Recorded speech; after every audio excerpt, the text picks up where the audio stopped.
¿Qué tal, queridos amigos, apreciados hermanos en Cristo? Les saluda Alex Aguanya del Ministerio Contemplando la Cruz. Agradecemos a nuestros hermanos por sus oraciones y por compartir este preciosísimo mensaje que es para salvación. Vamos a continuar con nuestro estudio sobre el pacto eterno, el tema 8. Si no han visto los anteriores temas, de hecho está en nuestras páginas tanto de YouTube como de Facebook, Contemplando la Cruz. Ahí pueden ver los videos desde tema 1 para adelante. Bien, antes de continuar, vamos a orar para abrir la palabra de Dios. Padre nuestro que estás en los cielos, alabado y bendito sea su nombre. La honra y la gloria, Señor, es para ti. Gracias, Señor, por permitirnos de abrir tu palabra, de estudiar, de descubrir las riquezas insondables de tu gracia, de tu gran poder, de tu misericordia. Padre, rogamos en esta hora que nos acompañes, tu Santo Espíritu pueda manifestarse en cada oyente y que nos puedas enseñar tu palabra, nos puedas enseñar, Señor, en qué consiste este preciosísimo mensaje. Rogamos tu dirección, tu compañía y tu Espíritu Santo. En el nombre de Jesús. Amén. Bien, vamos a continuar con el tema que para hoy nos tocaría la promesa, el juramento y la victoria, o la promesa de la victoria. Anteriormente habíamos visto ya la prueba de fe de Abraham, el sacrificio que hizo Abraham, ¿no? Su fe había sido puesta a prueba. ¿Y cómo se la había hallado? Perfecta. Ahora,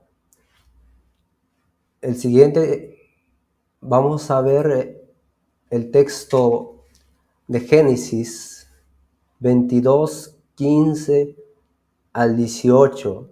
Dice el texto: y llamó el ángel de Jehová a Abraham por segunda vez desde el cielo.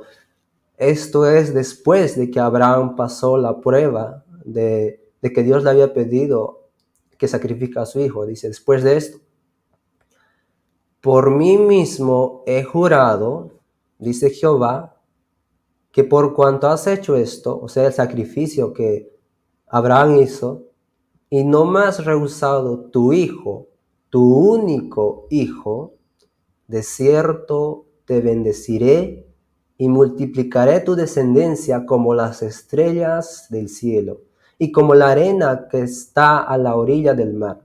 Y tu descendencia poseerá la puerta de sus enemigos. Y en tus simientes serán benditas todas las naciones de la tierra, por cuanto obedeciste a mi voz. Interesante. Ahora, la epístola de los Hebreos también nos revela el significado de que Dios jurara por sí mismo. Mire lo que dice la Escritura. Porque cuando Dios hizo la promesa a Abraham, no pudiendo jurar por otro mayor, juró por sí mismo, diciendo, de cierto, te bendeciré con abundancia y te multiplicaré grandemente. Y habiendo esperado con paciencia, alcanzó la promesa, porque los hombres ciertamente juran por uno mayor que ellos. Y para ellos el fin de toda controversia es el juramento para confirmación. Interesante.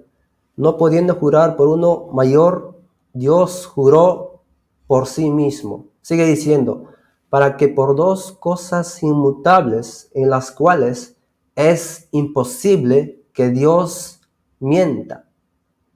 Tengamos un fortísimo consuelo, los que hemos sacudido, para asirnos de la esperanza puesta delante de nosotros, la cual tenemos como segura y firme ancla del alma, y que penetra hasta dentro del velo, donde Jesús entró por nosotros como precursor, hecho sumo sacerdote para siempre, según el orden de Melquisedec.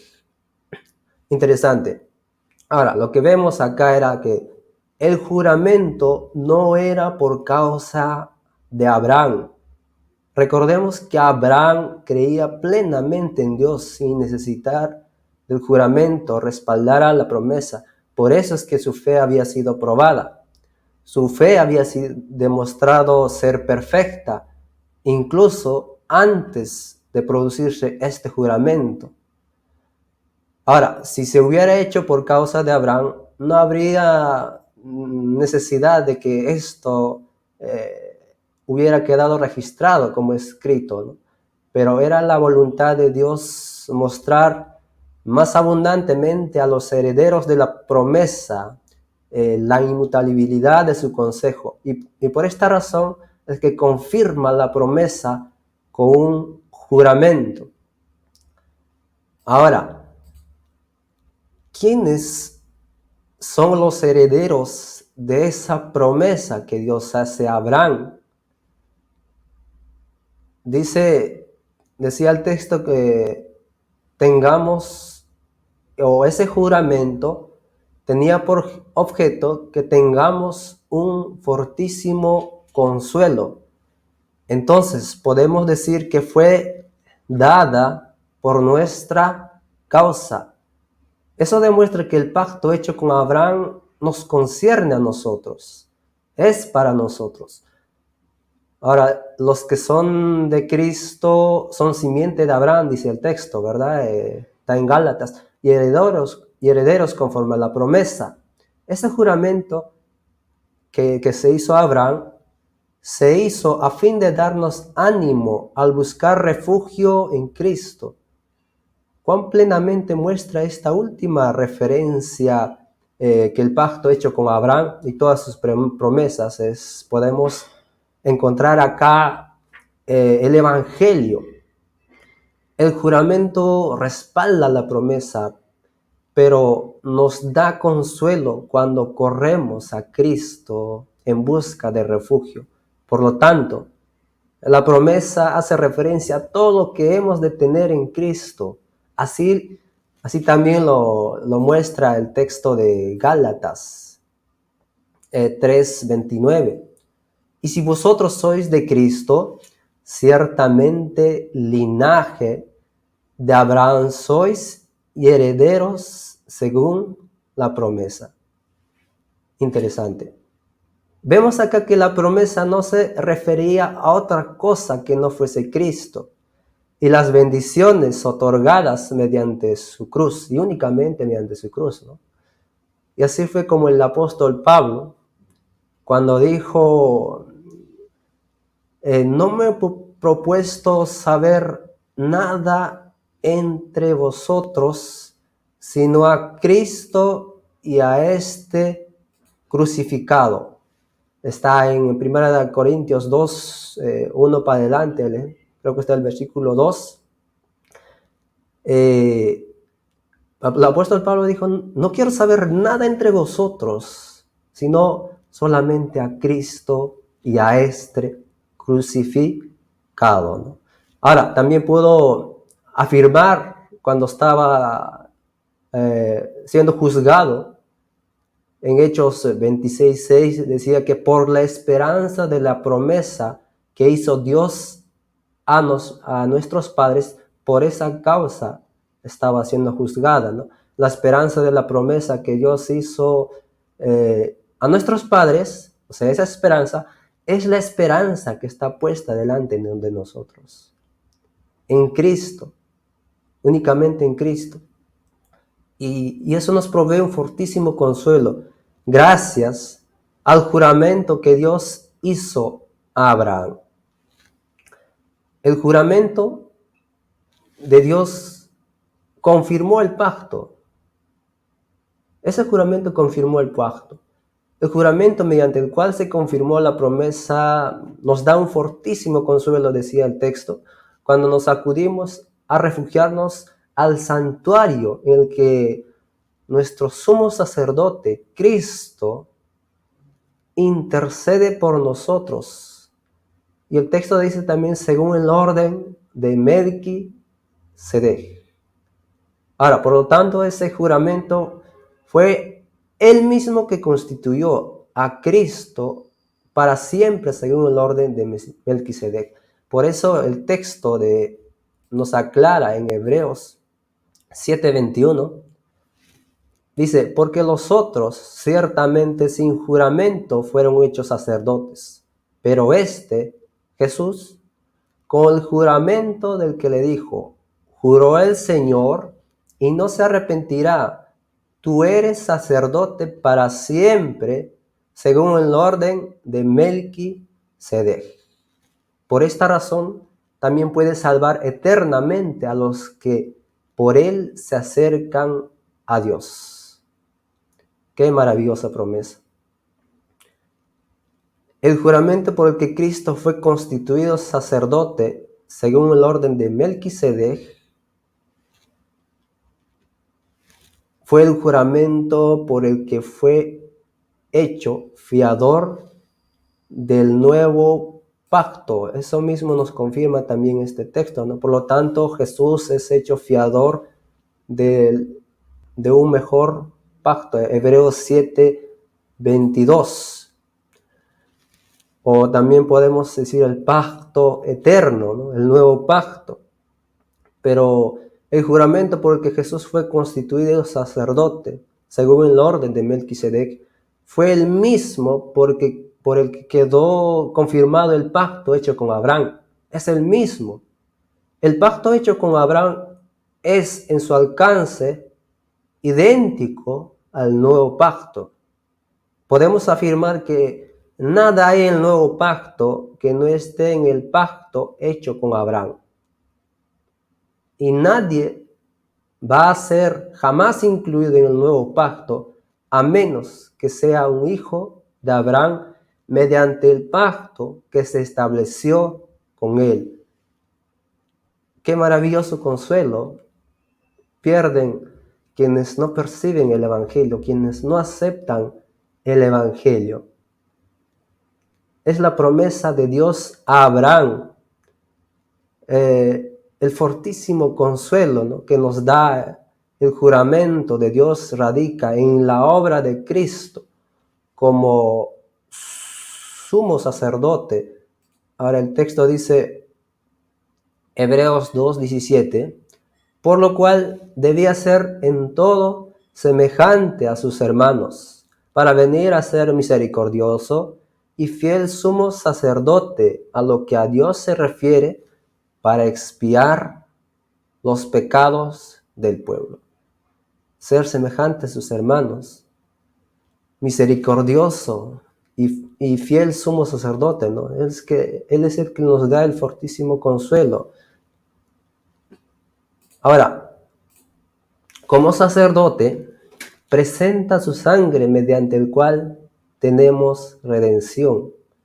Como sacerdote, no solamente nos provee misericordia, sino también nos da, según Hebreos 4:16, gracia para el oportuno socorro. Y eso nos queda asegurado porque dice 1 de Pedro 1:17 que no hay acepción de personas. Sin acepción de personas, por el juramento de Dios. Interesante. Quizá usted que me está viendo se considera un alma tímida, pobre, temblorosa, abatida, desesperada por el sentimiento de los pecados que haya cometido o lo que haya hecho, ¿no? Cualquier pecado que haya cometido, y se siente débil, indigno delante de Dios. Temes que Dios no te va a aceptar. Piensas que eres demasiado insignificante como para que Dios lo note, ¿no? Y que no va a significar una diferencia para nadie ni siquiera para Dios si te pierdes. Pues yo te digo esto, y el texto también dice, el Señor en su palabra te dice esto. Oídme, Isaías 51, 1 al 3. Oídme los que seguís la justicia, los que buscáis a Jehová. Mirad a la piedra, de donde fuisteis cortados, y al hueco de la cantera, de donde fuisteis arrancados. Mirad a Abraham, vuestro padre, y a Sara, que os dio a luz, porque cuando no eran más que uno solo, lo llamé, lo bendije y lo multipliqué. Ciertamente consolará Jehová a Sión, consolará sus soledades, y cambiará su desierto en paraíso, y su soledad en huerto de Jehová. Se hallará en ella alegría y gozo, alabanza y voces de canto. Querido amigo, hermano, fuimos sacados del hueco de la cantera. Mira a Abraham, sacado del paganismo, y mira lo que hizo Dios por él, lo que le prometió, y aún más lo confirma mediante el juramento que se hizo por sí mismo. Lo hizo por causa tuya. Así es que no digas que no vales nada, que eres débil, indigno. Dios juró por sí mismo, por causa tuya. ¿Piensas que no hará ninguna diferencia para el Señor si te pierdes debido a que te sientes insignificante? Pero tu dignidad o indignidad, nada tiene que ver aquí. El Señor te dice en Isaías 43, 25, yo soy el que borro tus rebeliones, por amor a mí mismo, y no me acordaré más de tus pecados. ¿Quién es el que borra tus rebeliones? Dios, por amor a sí mismo, dice, por amor de Dios mismo. Sí, por amor a Dios mismo. Se ha comprometido en hacerle por ese gran amor que nos amó. Por eso es que juró por sí mismo salvar a todos los que acuden a Él mediante Jesucristo. Ahora, Jeremías 31:3 dice, con amor eterno te he amado. Por tanto, te prolongué mi misericordia. Segunda Timoteo 2:13 también dice que a todos los que se acercan a Él mediante Jesucristo, y Él, dice, Él permanece fiel porque no puede negarse a sí mismo. Piensa en esto, hermano, amigo mío. Dios lo juró por sí mismo, es decir, se puso a sí mismo como seguridad, empeñó su propia existencia para nuestra salvación en Jesucristo. Se puso a sí mismo como garantía, como prenda. Su vida va por la nuestra si perecemos confiando en Él. Su honor mismo está en juego. No es una cuestión de que si eres o no insignificante, si tienes mucho o ningún valor. Él mismo dice en su palabra que Isaías 40:17 somos menos que nada, ¿no? Nos vendimos por nada. Y sin dinero seréis rescatados o seremos rescatados. Ahora, lo que muestra nuestro verdadero valor y que hemos de ser redimidos sin dinero por la preciosa sangre de Cristo. La sangre de Cristo es la vida de Cristo. Y la vida de Cristo, al sernos otorgada, nos puede hacer participantes de su valor. Ahora la pregunta es, ¿puede Dios permitirse quebrantar u olvidar su juramento? ¿Qué dice Isaías 49:15? ¿Se olvidará la mujer de lo que dio a luz para dejar de compadecerse del hijo de su vientre? ¿Qué dice? ¿Se olvidará la mujer de lo que dio a luz para dejar de compadecerse del hijo de su vientre? La respuesta dice, aunque olvide ella, yo nunca me olvidaré de ti. ¿Puede Dios permitirse quebrantar o olvidar su juramento? La respuesta es no. La respuesta es que tenemos dos cosas inmutables en las cuales es imposible que Dios mienta. Piensa en lo que estaría implicado en el quebrantamiento de esa promesa y ese juramento. La palabra de Dios que trae la promesa es la palabra que creó los cielos y la tierra y la que los mantiene con su poder. Y el texto lo dice, Isaías 40, 26, 27. Levantad en alto vuestros ojos, mirad, ¿quién creó estas cosas? Él saca y cuenta su ejército, a todas llama por sus nombres. Ninguna faltará. Tal es la grandeza de su fuerza y el poder de su dominio. ¿Por qué dices, oh Jacob, y tú hablas, tú Israel?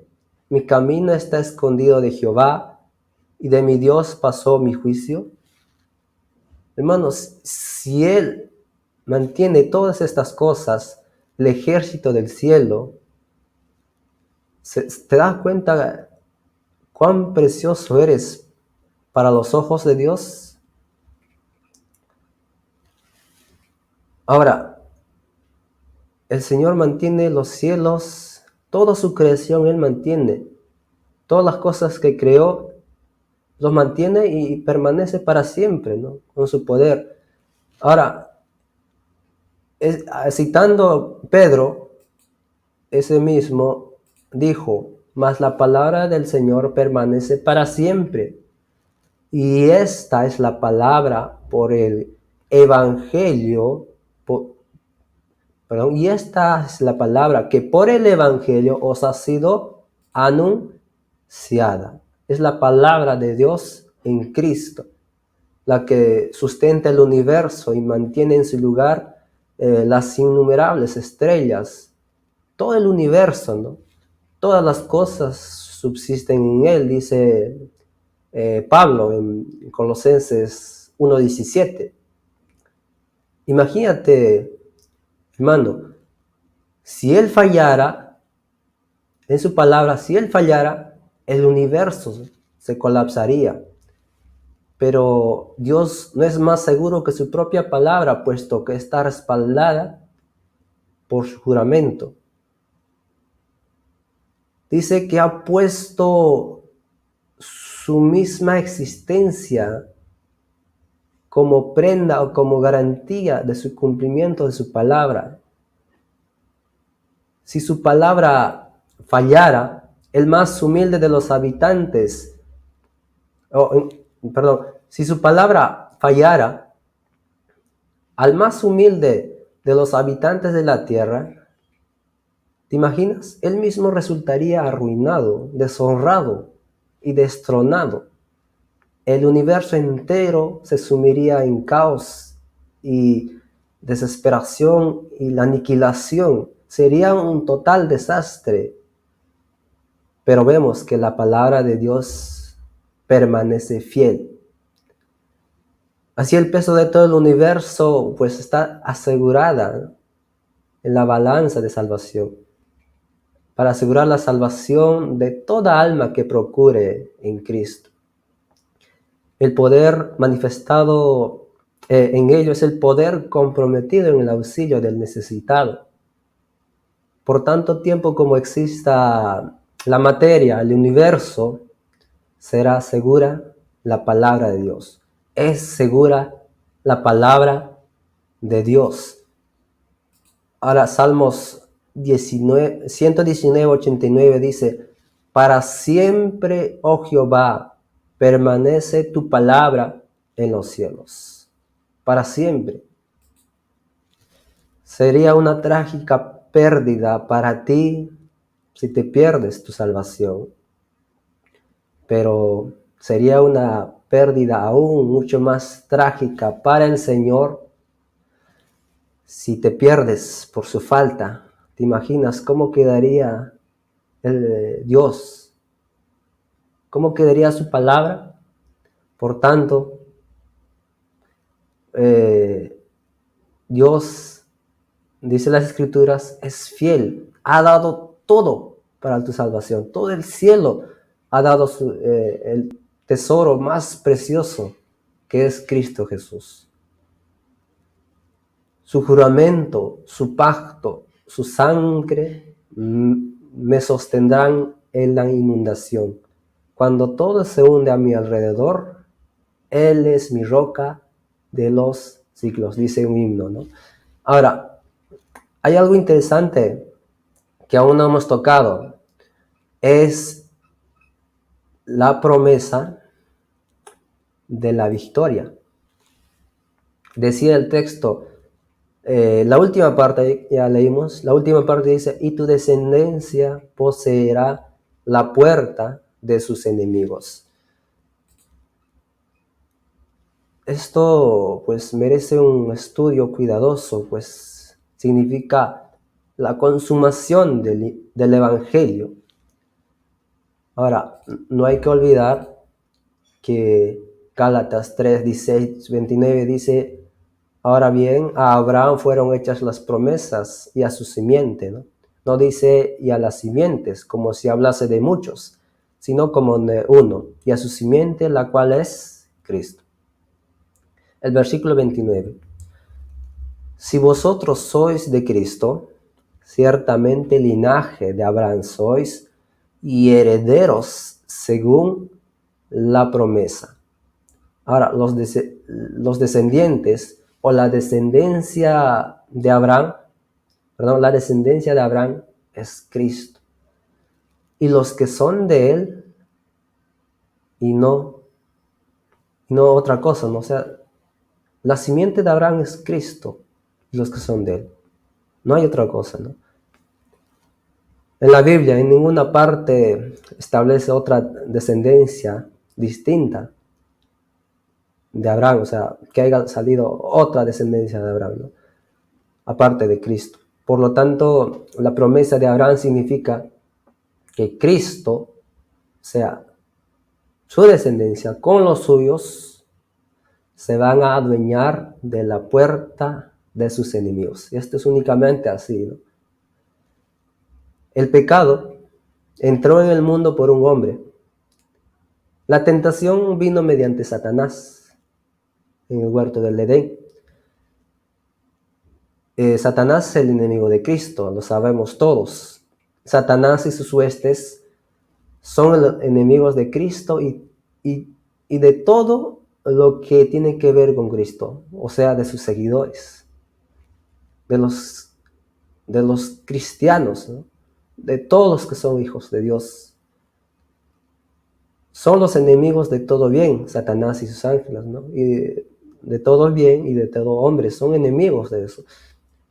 Ahora, el nombre Satanás significa adversario, ¿no? Si mal no estoy, en griego es Satanas, que significa adversario. Y el mismo Pedro cita ese texto en primera de Pedro 5:8, dice, sed sobrios y velad, porque vuestro adversario el diablo, como león rugiente, anda alrededor buscando a quien devorar. Ahora, la promesa de que la descendencia de Abraham se adueñaría de la puerta de sus enemigos, podemos decir en conclusión que es la promesa de la victoria sobre el pecado y Satanás mediante Jesucristo. Y únicamente mediante Jesucristo, porque la victoria no se puede obtener por otro medio. Ahora, la profecía de Zacarías, cuando en el nacimiento de Juan el Bautista, ¿no? Cuando Zacarías profetizó lleno del Espíritu Santo, dice en Lucas 1, 68-75, dice, Bendito el Señor Dios de Israel, que ha visitado y redimido a su pueblo, y nos levantó un poderoso Salvador en la casa de David su siervo, como habló por boca de sus santos profetas, que fueron desde el principio, salvación de nuestros enemigos y de la mano de todos los que nos aborrecieron, para hacer misericordia con nuestros padres.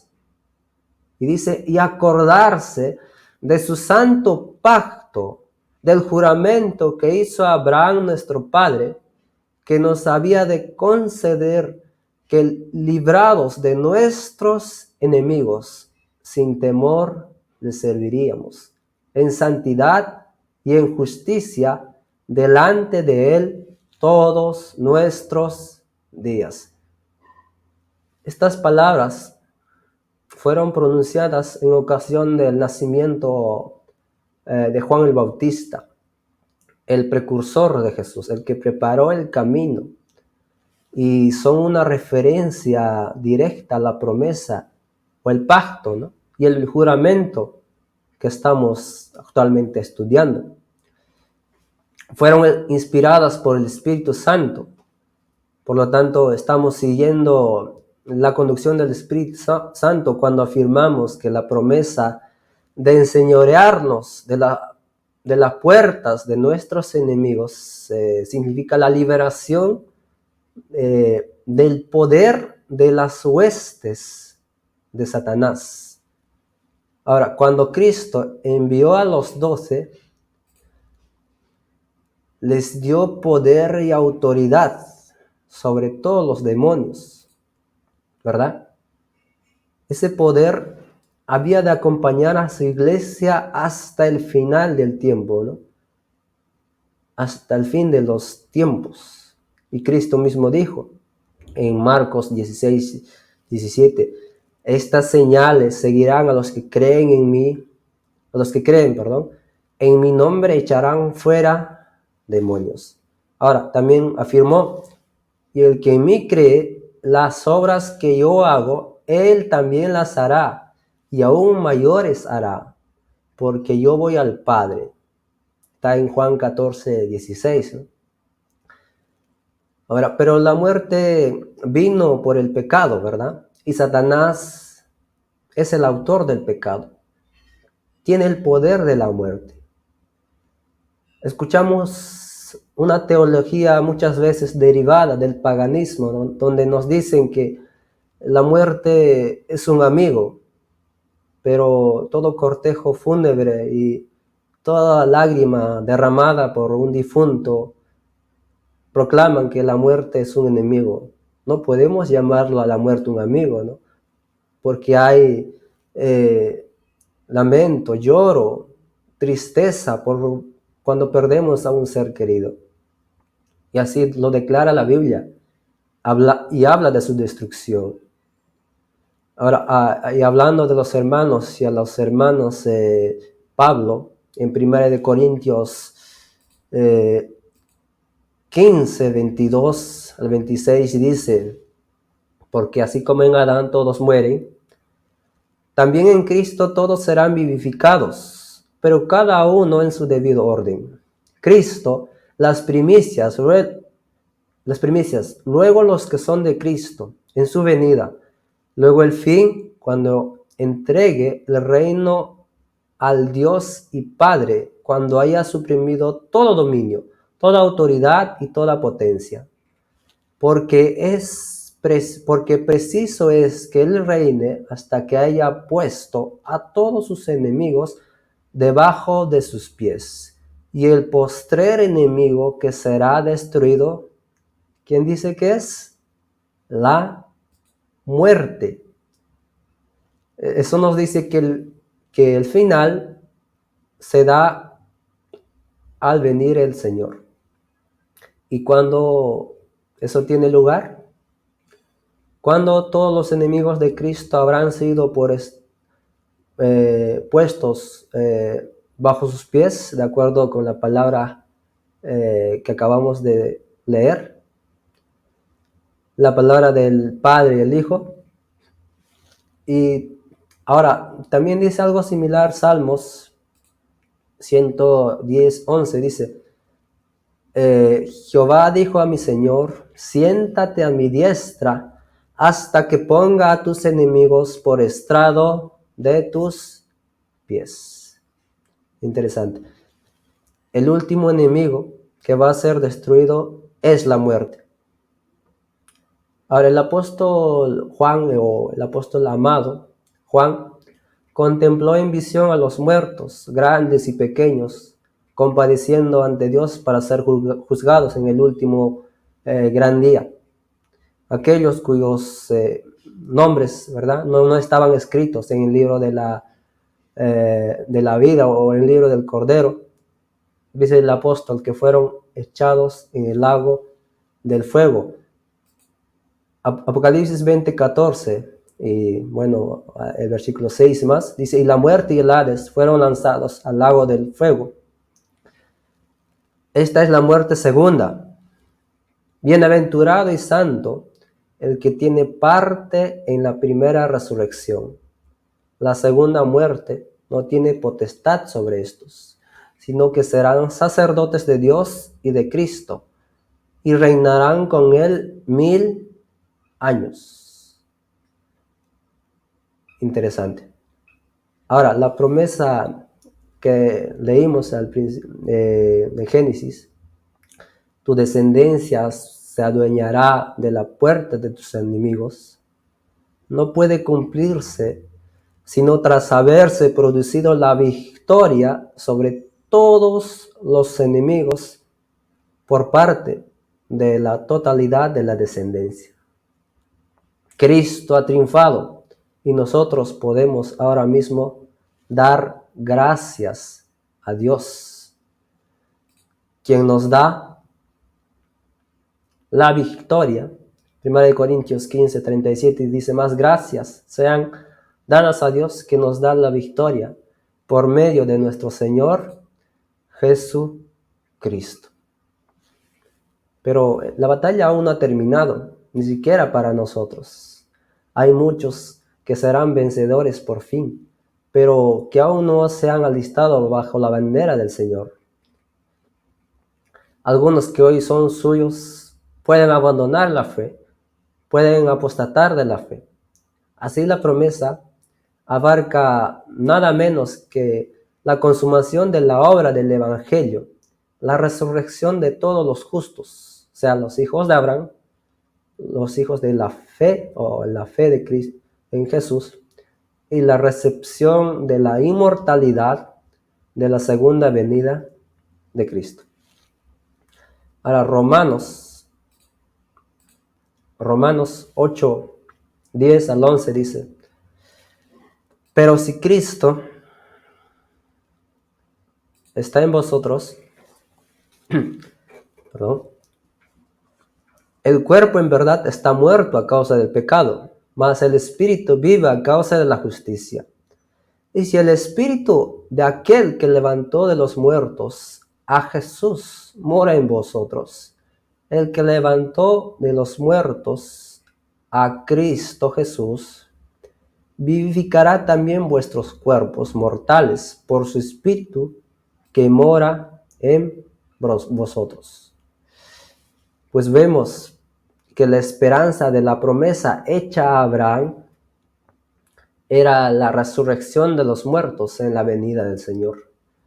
La esperanza de la venida de Cristo es la bienaventuranza esperanza, o es la bienaventurada esperanza que siempre ha animado al pueblo de Dios desde los días de la antigüedad, desde los días de Abraham, desde los días de Adán.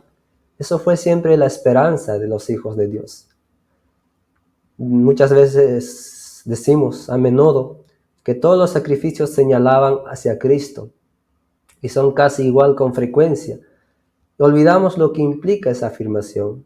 ¿Qué es lo que quiere decir esa afirmación?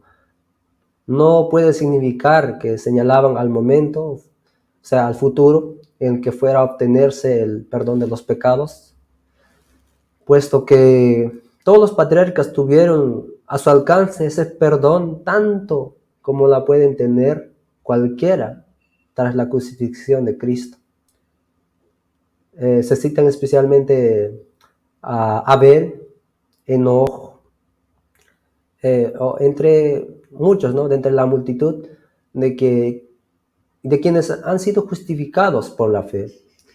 La cruz de Cristo, mi hermano, la cruz de Cristo fue tan real en los días de Abraham como lo puede ser para cualquiera que viva hoy. Esa experiencia que tuvo Abraham, ese encuentro, esa prueba de fe, por eso también se le llama el padre de la fe. La cruz de Cristo era real para Abraham, así como para cualquiera que pueda ser hoy. Entonces, ¿cuál es el auténtico significado de la declaración según el cual todos los sacrificios, desde Abel hasta el tiempo de Cristo, lo señalaban a él? Pues es claro que mostraban la muerte de Cristo. Nadie puede dudar de ello, ¿verdad? Pero la pregunta es, ¿de qué habría valido la muerte de Cristo si no hubiera resucitado? ¿O de qué habría valido la muerte de Cristo si Cristo no hubiera resucitado y por lo tanto no habría resurrección? Pablo predicó en Hechos 17:18, dice que les predicaba el evangelio de Jesús y su resurrección. Él predicaba a Cristo ya crucificado, pero también predicaba de la resurrección. Predicar a Cristo crucificado es predicar a Cristo resucitado. Pero la resurrección de Cristo lleva a la resurrección de todos los que son suyos, de todos los que son hijos por la fe en Jesús, o hijos de Abraham por la fe en Jesús, ¿verdad? Y el judío o el israelita, mediante sus sacrificios, mostraba su fe en la promesa hecha a Abraham, que debía cumplirse en la venida del Señor. Es lo que hacía el israelita sincero, genuino, ¿no? Mostraba su fe en el sacrificio de que un día iba a venir el Cordero de Dios que quita el pecado del mundo. La carne y la sangre de la víctima representaban el cuerpo y la sangre de Cristo. Eso mismo vemos cuando Melquisedec trajo pan y vino al encuentro de Abraham, ¿verdad? Ahora, encontramos en el Nuevo Testamento también el pan y el vino, ¿no? Pablo mismo dice en 1 Corintios 11, 25, 26, ¿no? En la cena del Señor, que mediante ese rito anunciamos la muerte del Señor hasta que venga. Y es interesante que Dios nos dio todo. Nos dio la promesa. Nos dio el juramento que respalda la promesa. Y nos da la promesa de la victoria. Juró por sí mismo. Juró por su existencia. Su honor está en juego, hermano mío. Así es que tienes todo de parte del cielo. Dios ha dado todo por ti. La única manera de que te pierdas es que rechaces eso que Dios te quiere dar. Qué maravilloso es estudiar la palabra de Dios. Ahora entiendo por qué muchos que han entendido realmente el Evangelio. Y me acuerdo a un personaje que dijo, es dulce música para mis oídos. El Señor pueda seguir motivándonos para seguir descubriendo las riquezas insondables de este Evangelio, el misterio del Evangelio que ha sido revelado para nosotros. Este preciosísimo mensaje que va a acompañar más adelante con el poder de su Espíritu Santo y que podamos ser parte de ese fuerte pregón. Para concluir, vamos a terminar con una oración.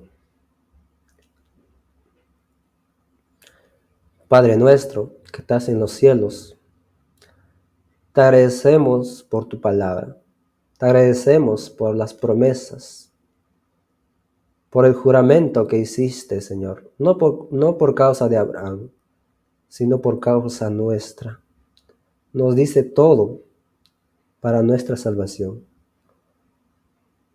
Gracias, Señor, porque tu honor, tu gobierno está en juego si fallara tu palabra, pero en tu palabra dices que tú te mantienes fiel. Padre, rogamos por las personas que están viendo este video. Señor, puedas tocarlo su corazón, puedas obrar en su vida y que este mensaje, este precioso mensaje, pueda ser de sabor de vida para vida. Acompáñanos en todo nuestro diario vivir, que podamos buscarte más, seguir aprendiendo más de ti. Te agradecemos, Padre, la honra y la gloria es para ti. En el nombre de Jesús. Amén. Bien, conmigo será hasta otra oportunidad y no se olviden el siguiente tema que vamos a estar tocando a más profundidad sobre las promesas de Dios para Israel, que va a ser un estudio muy interesante, no se pierdan, y que estos estudios puedan ser una bendición para cada uno de nosotros y para sus seres queridos. Y no se olviden compartir y seguir apoyándonos con sus oraciones. El Señor les pueda bendecir.